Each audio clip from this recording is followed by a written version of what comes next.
আসসালামু আলাইকুম। আমি আজকে রাতে ইলিশ মাছ ভাজি করব। তার জন্য হলুদ আর লবণ দিয়ে ইলিশ মাছগুলো ম্যারিনেট করে নিছি। এখান দিয়ে পাত্র বসাইছি, সরষের তেল দিয়ে দিব। এই যে আমার ইলিশ মাছগুলো হলুদ আর লবণ দিয়ে মাখানো শেষ। এখন আমি তেলের উপরে ভাজি। আমি এখন তেল দিয়ে দিব। মাছগুলো ভাজার জন্য পরিমাণ মতো তেল দিয়ে দিব। এবার আমি একে একে সব মাছ দিয়ে দিব।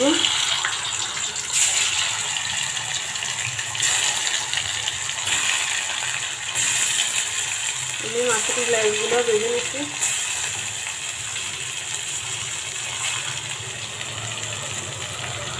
কড়া করে আমি ভেজে নিচ্ছি। এই যে আমার মাছটা এক পিঠ হয়ে গেছে। আমি এখন অন্য তেল তুলতে নিই।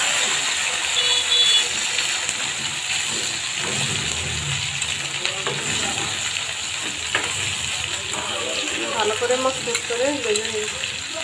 তারপরে আমি মাছের দো ভাজা করবো। এই যে আমার ইলিশ মাছগুলো ভাজা হয়ে গেছে। এখন আমি উঠে ফেলবো।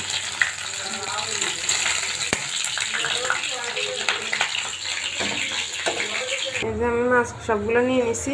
এখানে আমি টমেটো কেটে নিয়েছি, পেঁয়াজ কেটে নিয়েছি, কাঁচামরিচ কেটে নিয়েছি। এখন তেলের ভিতরে আমি পেঁয়াজটা দিয়ে দিব।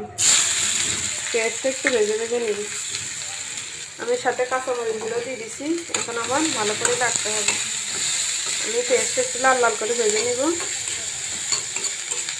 তারপর এখানে জিরার গুঁড়া, ধনিয়ার গুঁড়া এবং লবণ এবং হলুদের গুঁড়া দিয়ে দিব। পেস্ট একটু ভাজা ভাজা করে দেব। আমি এখানে আদা রসুন বাটা দিব না, কারণ ইলিশ মাছের একটা নিজস্ব একটা গ্রান আছে, ওটা এমনি আসে। আদা রসুন দিব না। আমি এখানে পেস্টটা ভালো একটু ভেজে নিব। আমার পেস্টটা প্রায় ভাজা ভাজা হয়ে গেছে। এখন আমি টমেটো দিয়ে দিব। এদিক দিয়ে আমি হলুদের গুঁড়া নিয়েছি, লবণ নিয়েছি, গোলমরিচ এবং জিরার গুঁড়া নিয়েছি, ধনিয়ার গুঁড়া নিয়েছি, মরিচের গুঁড়া নিয়েছি, লবণ নিয়েছি। এগুলো সব মিলিয়ে দিয়ে দিচ্ছি। মশলাটা ভালো করে কষাই নেব। আমি হালকা একটু পানি দিয়ে দিব। আমি মশলাটা যেন না পুড়ে যায়, সেই জন্য একটু পানি দিয়ে দিচ্ছি। এখন আবারও ভালো করে একটু কষাই নিতে হবে মশলাটা।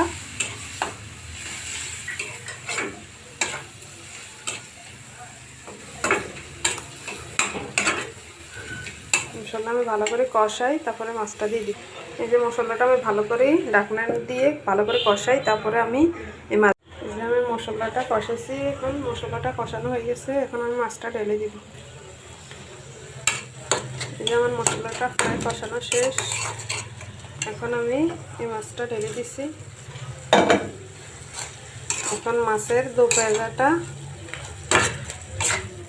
হইতেছে। আমি আরেকটু ভাজা ভাজা করব।